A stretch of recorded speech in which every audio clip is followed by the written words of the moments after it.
letech 20. století. Je to zvláštní konstrukce.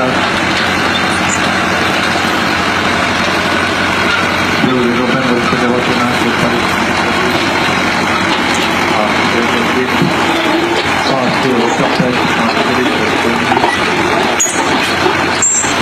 typ pásky rokapek.